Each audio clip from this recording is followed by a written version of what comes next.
నిన్న నా పైన ఫాల్స్ ఆరోపణలు చేసిన ఆయన అవన్నీ తప్పు. నేను బంగారం తీసుకొచ్చుకోలేదు. నాకు ఎవరితో ఎఫెక్ట్ లేదు. నేను ఎప్పుడు కూడా ఇంట్లో నుంచి బయటికి వెళ్ళలేదు. మొన్న నేను నా భయం, నా సెల్ఫ్, నా కోసమే నేను వెళ్ళిపోయినా అంతే. నన్ను కొడతాడని చెప్పేసి మా బావ మొన్న భారత్ రమేష్, మా ఆయన వాళ్ళ అన్నయ్య నన్ను దగ్గర నుంచి ఫోన్ లాక్కొని తీసుకెళ్ళిండు. నా బాబుని కూడా నా దగ్గర నుంచి తీసుకెళ్తా అని చెప్తేనే నేను బాబుని తీసుకొని వెళ్ళిపోయినా డాడీ కొంచెం. మా డాడీకి కూడా నేను మాట్లాడనివ్వలేదు. రిక్వెస్ట్ చేస్తేనే మా మనోజ్ బావ అనేసి పెద్ద బావ, ఆయనకి ఫోన్ రిక్వెస్ట్ చేస్తేనే ఫోన్ ఇచ్చింది. డాడీతో మాట్లాడి, డాడీ నన్ను తీసుకెళ్ళు డాడీ, నన్ను కొడతారు, నేను మొన్నటి నుంచి నన్ను టార్చర్ పెడుతున్నాడంటే మా డాడీ వచ్చి నన్ను తీసుకెళ్ళిండు. కానీ నేను బంగారం ఏం తీసుకెళ్ళలేదు. నేను వచ్చేటప్పుడు మా పెద్ద తోడుకోడలు ఉన్నారు, మా పెద్దక్క సంగీత, ఇంకొక తోడుకోడలు కూడా ఉన్నారు. నా ఇద్దరు తోడుకోడలతోనే నేను ఉన్నా ఇంట్లో. మా చిన్నమ్మతో సహా నేను వచ్చిన. వాళ్ళ ముందే డ్రెస్సెస్ తీసుకున్నా నేను. కానీ నేను ఎవరితో నాకు సంబంధం లేదు, నాకేం ప్రాబ్లం లేదు. మా ఆయననే నన్ను కొడతా ఉంటాడు. ఇప్పుడు కాదు, నన్ను 3 సంవత్సరాల నుంచి డివోర్స్ ఇస్తారు. గలీజ్గా మాటలు అనడం. నా వైఫ్ మీద ఎవరన్నా రేటు కడతారా అన్న? నా పైన కూడా రేటు కట్టింది ఆయన. రేటు కట్టింది. అట్లా మాట్లాడినా కానీ నేను ఆయనతోనే ఉన్నా కానీ నేను ఆయన దగ్గర నుంచి వచ్చేయలేదు. డాడీతో కూడా నేను చెప్పుకోలేదు నన్ను ఇట్లా హెరాస్ చేస్తున్నాడు డాడీ అని చెప్పేసి. మొన్న కూడా నా పైన ఫాల్స్ కేసు వేయించిండు అల్జాపూర్ సాయి కిరణ్ అని. మొన్న నేను ఆయన పైన మళ్ళీ కేసు స్ట్రాంగ్ చేయడానికి చెప్పేసి ఆ వీడియో మొత్తం నన్ను వైరల్ చేస్తున్నారు. అది కావాలనే చేస్తున్నారు, వాళ్ళే ఫోన్ తెప్పించినారు. మా బావ నా పక్క నుండి వీడియో కాల్ చేయు ఆయనకి, మళ్ళీ ఆ వీడియో కాల్ తోటి స్ట్రాంగ్ అవుతుంది అని చెప్పేసి చెప్పిందనే నేను అట్లా మాట్లాడాను. నేను ఆయనతో మళ్ళీ సంబంధం ఏం లేదు. నేను అందరితో మంచిగానే మాట్లాడతాను.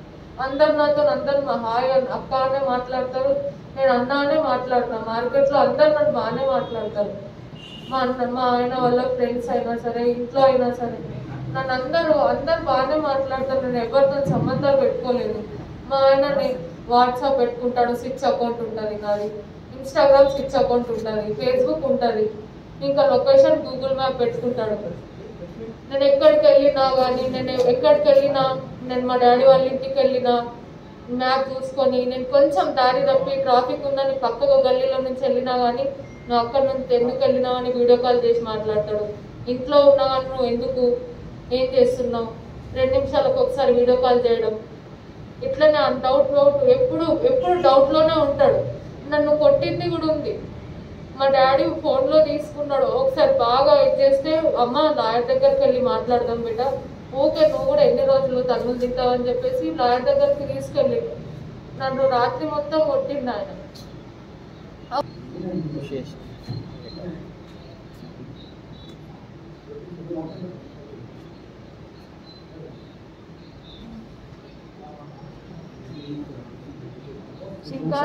మా ఆయన నా పైన పడి కొరికితే ఘోరంగా అయింది మొత్తం.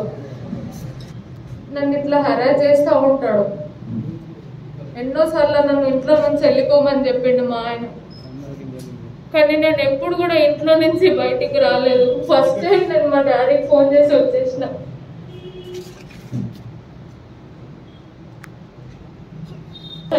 రాలేదు, నేను దొంగతనం కూడా చేయలేదు, నాకు ఎవరితో కూడా ఎఫ్ఐఆర్ లేదు. మార్కెట్లో నన్ను గలీజ్గా చేసేసింది. నా ప్రమేయం లేకుండానే మొన్న నాతో కేసు వేయించిండు. నేను సిగ్నేచర్ చేయలేదు. నన్ను బెదిరించి మరీ నన్ను స్టేషన్కి రమ్మని చెప్పిండ్రు. మా రమేష్ బావ councillor, 36 ward councillor Bharat Ramesh, మా ఆయన ఇద్దరు కలిసి నన్ను ఇట్లా కావాలని ఇరికిస్తున్నారు, నన్ను బ్లేమ్ చేస్తున్నారు. నేనేం కావాలని, నాకెవరితో సంబంధాలు లేవు, నాకెవరితో నేను మాట్లాడను అంత. ఏ ప్రెసిడెంట్ కూడా నేను నా కోసం కాదు, పిల్లల గురించి కూడా ఆలోచించకుండా నన్ను మొత్తం మార్కెట్లోకి లాగేసిండు ఆయన. నేను డాడీకి ఫోన్ చేసిన. నేను డాడీకి ఫోన్ చేసిన తర్వాత మా ఆయన ఫోన్ చేసి చెప్పిండు, అరే వెళ్ళిపోతా అంటుందంటే వెళ్ళిపోమని చెప్పు అని చెప్పిండు. నేను వచ్చేటప్పుడు మా పెద్దగారాలు ఉన్నారు కదా సంగీత అని తోడుకోడలు, ఆమె నా బాబుని తీసుకుంటా అని చెప్పింది. ఎందుకు అక్క నా పిల్లల్ని ప్రతిసారి దూరం చేస్తున్నారు అని చెప్పేసి నేను చెప్తేనేమో లేదు శివ తీసుకొచ్చుకోమని చెప్పిండు అని చెప్పిండు. నా పాపని కూడా స్కూల్ నుంచి వాళ్ళ ఇంటికి తీసుకెళ్ళిండ్రు. నిన్ననే 12 o'clockకి నేను బయటికి వెళ్ళి వచ్చినప్పుడు దూరం నుంచి డ్రాప్ చేసి వెళ్ళిపోయిండ్రు.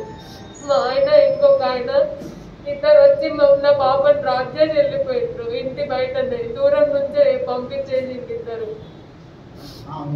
డబ్బులు అవన్నీ తెచ్చుకోలేదు. మా ఆయన నా దగ్గర 65 తులాల వెండి లేదు, నా దగ్గర 7 తులాల బంగారం కూడా లేదు. నా దగ్గర ఉంటే 5 తులాల బంగారం అంతే. మా ఆయన నాకు ఒక చైన్ తప్పించి నాకు ఏది పెట్టలేదు. పెళ్ళప్పుడు కమ్మలు పెట్టింది అంతే, అది కూడా నా బంగారమే. ఆయనకు గోల్డ్ ఇచ్చింది అంతే. నాకు నా బంగారమే నాకు దగ్గర నాకు మొత్తం గోల్డ్ కలిసి 7 తులాలు లేదు. నేను 7 తులాలు ఎక్కడి నుంచి దొంగతనం చేస్తాను పర్లేదు, కానీ నేను అది తెచ్చుకోలేదు, చేయలేదు. అన్ని బాల్సే ఉన్నాయి నా పైన. డబ్బులు తీసుకోవడానికి కూడా ఆయన జాబే చేస్తలేడు. 4 months బ్యాక్ నుంచి 1.5 month నుంచి జాబ్ చేస్తున్నాడు. 4 months బ్యాక్ నుంచి జాబ్ పెట్టేసిండు. HDFC బ్యాంక్ లో చేసి 2 months చేసిండు. దాంట్లో HDFCలో 2 months చేసిండు. రీజన్ పెట్టేసి 4 months ఫ్రీగానే ఉన్నాడు, ఏం వర్క్ లేకుండా. రీసెంట్ గా 1.5 month బ్యాక్ DCP నిజామాబాద్ లో జాయిన్ అయ్యాడు. అది కూడా ఈ రోజు లాస్ట్ డే అని తెలుసు నాకు, ఎందుకంటే నేను మొన్నటి వరకు అక్కడనే ఉన్నా కాబట్టి. ఈ రోజు లాస్ట్ వర్కింగ్ డే ఆయనకి. ఇప్పుడు కూడా జాబ్ లేదు. మనకు క్రెడిట్ కార్డులు ఉంటాయి ఆయనకి, క్రెడిట్ కార్డుల మీదనే ఉంటాడు. మన దగ్గర డబ్బులు ఎక్కడికి వెళ్ళొచ్చినాయి. రెంట్ కూడా మేము 6 months వరకు కట్టలేదు, మొన్ననే కట్టిండు. అది కూడా మా మమ్మీ డబ్బులు ఇన్సూరెన్స్ డబ్బులు తీసుకున్నాడు, ఇప్పుడు తీసుకోలేదని చెప్తున్నాడు. నన్ను నమ్మించి వేరే దగ్గర ఇంట్రెస్ట్కి ఇస్తున్నా అని చెప్పేసి తీసుకొని ఇప్పుడే మా డబ్బులు నా దగ్గరలో ఏం చేస్తావో చేసుకో అంటున్నాడు. మా డాడీని ఉల్టా ఆయననే మొన్న రాత్రి మా డాడీకి వచ్చి ఎట్లా అట్లా తిట్టిండు, చంపేస్తా చీరేస్తా అన్నాడు. డబ్బులు ఎవరికి ఇచ్చారు? మా ఆయన వేరే దగ్గర గోల్డ్ షాప్ లో ఇంట్రెస్ట్ కి ఇద్దాము 1.5 రూపీ 1 రూపీ 50 పైసా ఇంట్రెస్ట్ వస్తుంది. ఎంత అమౌంట్? అది ఇంట్రెస్ట్ లోనే ఇస్తాం కదా అని చెప్పేసి అక్కడనే పెట్టేసిన. నేను ఇంట్రెస్ట్ మనీ కూడా నేను తెచ్చుకోలేదు. ఒకసారి తెచ్చుకున్నా చెప్పినా, నేను గోల్డ్ తీసుకొని పెట్టుకుంటా, మమ్మీది కదా మెమరీ ఉంటుంది అని చెప్పేసి. అప్పుడు కూడా నన్ను వద్దు ఇంట్రెస్ట్కి ఇద్దాం, మనకే కదా పనికొచ్చేది, మీకే కదా, ఇద్దరు చెల్లెళ్ళకి పనికొచ్చారు కదా, మీ ఇద్దరికి కదా, మా చెల్లెకి నాకు. ఆ ఇన్సూరెన్స్ డబ్బులు కూడా మా చెల్లెకే వచ్చినాయి. మా మమ్మీ ఇన్సూరెన్స్ కాబట్టి మా చెల్లె నామినీ పెడితే, మా చెల్లె నామినీ కాబట్టి మా చెల్లె అకౌంట్ నుంచి తీసుకున్నాడు ఫోన్పే. ఆ క్యాష్ తీసుకొని అక్కడ ఇంట్రెస్ట్కి ఇచ్చినాం.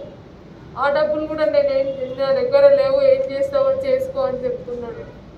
నన్ను లేదు, ఇద్దరు కలిసి వాళ్ళన్న పొలిటికల్ బ్యాక్గ్రౌండ్ చూసుకొని మొత్తం నన్ను ఇట్లా రోడ్డు మీదకి లాగిండ్రు.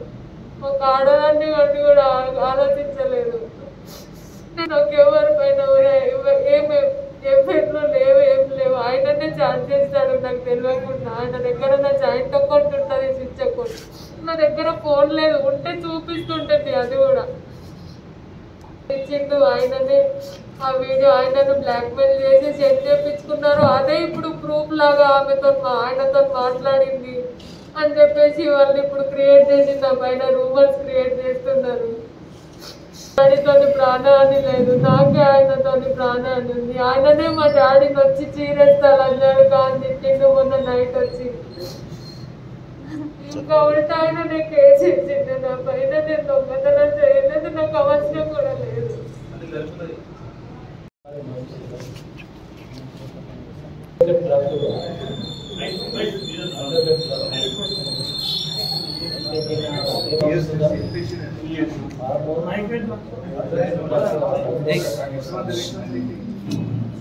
నిన్న భారత్ శివకుమార్ అల్లుడు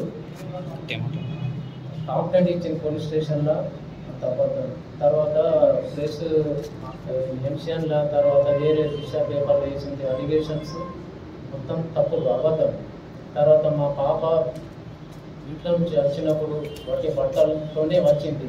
బంగారం తీసుకురావాలి, 7 తులాల బంగారం తీసుకురావాలి, తర్వాత డబ్బులు తీసుకురావాలి 2,25,000, 62 తులాల గోల్డ్ వెండి, తర్వాత పేపర్లు, లాట్ పేపర్లు ఏం తీసుకురాలే, వాటి బట్టలతోనే ఏమో వచ్చింది. నేను తొలగించుకున్నాను. అయితే ఉంటే ఏమో చంపేస్తానని చెప్పి ఆ భయంతోనే ఏమో నేను తొలగించుకున్నా. కాల్ చేస్తేనే పోయినా నేను వాటికి. తర్వాత నిన్న ఇచ్చిన కంప్లైంట్ మొత్తం అలిగేషన్ మొత్తం తప్పు. నేను అతను మొన్న శనివారం రాత్రి ఏమో వచ్చి 11 గంటలు అయిపోయింది. ఆ సమయం వచ్చి ఏమో 3-4. అయితే బాబుకి ఇవ్వమంటే నేనన్నా, బాబు ఎవరు తల్లి దగ్గర ఉన్నది, పాప మీ దగ్గర ఉన్నది, నువ్వు ఏమవుతావు తండ్రి, మరి తల్లి దగ్గర ఉన్నారు కదా, రేపు మాట్లాడదాం. తల్లి దగ్గర బాబు ఉన్నది, తండ్రి దగ్గర పాప ఉన్నది, అయితే ఏమవుతుంది ఉంటానని చెప్పి మాట్లాడినా. అయితే నాకే ఏమో బుద్ధ బలవడతాను, అందేవాడుగా నీకు అంతి చూసాను చంపేస్తా అట్లా ఇట్లా అని చెప్పి నాకు బెదిరించి పోయినాడు. తర్వాత నిన్న ఏమో కంప్లైంట్ ఇచ్చింది పోలీస్ స్టేషన్లో. ఇట్లా ఎత్తుకుపోయింది, మా మామ ఏమో చంపేస్తా అని చెప్పి బెదిరించిండు, కేసులు పెడతా అని చెప్పి బెదిరించిండు, కోర్టులో పని చేస్తా అంటే. అసలు అలిగేషన్ అసలు అవి తప్పు, మొత్తం టోటల్ తప్పు. అతనే వాళ్ళు 4, నాకు ఏంటంటే ఒక తమ్ముడు, మా పని మేము చేసుకుంటాం. మా తమ్ముడు కూడా గోల్డ్ షాప్లో ఉంటాడు. పొద్దున్న లేవంగానే మా పని మేము చేసుకుంటూ వెళ్ళిపోతాం. మాకు వాళ్ళ లెక్క ఏమో 4-6 అన్నదమ్ములు లేరు, సపోర్ట్ లేరు మనకు. వాళ్ళ బ్రదర్ రాజకీయ కౌన్సిలర్, అతను వాళ్ళ అండతో ఏమో ఇంతని ఎగురుతున్నాడు. అతను ఏమనుకుంటున్నాడు ఏమో. అవన్నీ అలిగేషన్స్ తప్పు, ఈ అబద్ధం మొత్తం. బారడ్ శివకుమార్ ఇచ్చిన కంప్లైంట్ పోలీస్ స్టేషన్లో, దాంట్లో కంప్లైంట్లో రాసిన అన్నీ ఏమో అబద్ధాలు. పోలీస్ వారు కూడా సార్లు చూసి ఏమో నాకు న్యాయం చేయగలరు. మా పాపను కూడా ఏంటంటే విచారం చేయాలి, మీరు మా పాపను న్యాయం చేయగలరని మనవి ప్రార్థన. ప్లీజ్ సార్, దయచేయండి సార్, ప్లీజ్.